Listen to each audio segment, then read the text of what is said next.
നിങ്ങളിപ്പോൾ fixed ഡെപ്പോസിറ്റിൽ invest ചെയ്യാൻ plan ചെയ്യുന്നുണ്ടോ എങ്കിൽ ഈ ഒരു വീഡിയോ കണ്ടതിന് ശേഷം മാത്രം നിങ്ങൾ ഡിസിഷൻ എടുക്കുക. ഇന്ന് FD ഇട്ട് കഴിഞ്ഞാൽ നമുക്ക് കിട്ടുന്ന റിട്ടേൺ വെറും 6% അല്ലെങ്കിൽ 6.25% മാത്രമാണ്.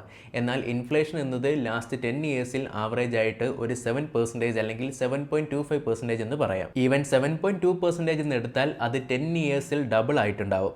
അതായത് 10 വർഷം മുമ്പ് വിറ്റിട്ടുള്ള ഒരു പ്രൊഡക്റ്റ് മിനിമം ഇന്ന് ഡബിൾ ദ റേറ്റ് ആയിട്ടുണ്ടാവും. സോ നിങ്ങൾ FD ഇടുമ്പോൾ ഇൻഫ്ലേഷൻ 7% ഇൻക്രീസ് ആയി വരുന്നു. ഇതിന്റെ പ്രശ്നം എന്തെന്നാൽ നിങ്ങളുടെ പ്രിൻസിപ്പൽ എമൗണ്ട് വരെ നിങ്ങൾ അറിയാതെ കുറഞ്ഞുകൊണ്ടിരിക്കുകയാണ്. ഇതിന് ഓൾട്ടർനേറ്റീവായി മ്യൂച്വൽ ഫണ്ടിൽ തന്നെ സേഫ് ആയിട്ടുള്ള ഹൈബ്രിഡ് കാറ്റഗറിയിൽ നിങ്ങൾക്ക് ഇൻവെസ്റ്റ് ചെയ്ത് തുടങ്ങാവുന്നതാണ്. ഈ ഫണ്ട്സിൽ തന്നെ ആവറേജ് ആയി ലാസ്റ്റ് 10 to 20 ഇയേഴ്സിൽ 10%ൽ നിന്ന് 12% വരെ ഈസി ആയിട്ട് ലഭിക്കുന്നുണ്ട്. ഇതുപോലുള്ള ഇൻവെസ്റ്റ്മെന്റ് റിലേറ്റഡ് ടോപ്പിക്കുകൾ ഡെയിലി ലഭിക്കാൻ വേണ്ടി നമ്മുടെ പേജ് ഇപ്പോൾ തന്നെ ഫോളോ ചെയ്തോളൂ. എക്സാമ്പിളിന് 10% വെച്ച് നമുക്ക് കിട്ടിയാൽ കൂടിയും നമ്മുടെ പ്രിൻസിപ്പൽ എമൗണ്ട് അവിടെ സേഫ് ആയിരിക്കും. അതേപോലെ തന്നെ ഈസി ആയിട്ട് നമുക്ക് ഇൻഫ്ലേഷനെ ബീറ്റ് ചെയ്യാനായിട്ട് സാധിക്കുന്നതാണ്. സോ ഇതുവരെ നിങ്ങളുടെ മ്യൂച്വൽ ഫണ്ട് ഇൻവെസ്റ്റ്മെന്റ്സ് സ്റ്റാർട്ട് ചെയ്തിട്ടില്ലെങ്കിൽ ഉടൻ തന്നെ നമ്മളെ കോൺടാക്ട് ചെയ്യാവുന്നതാണ്.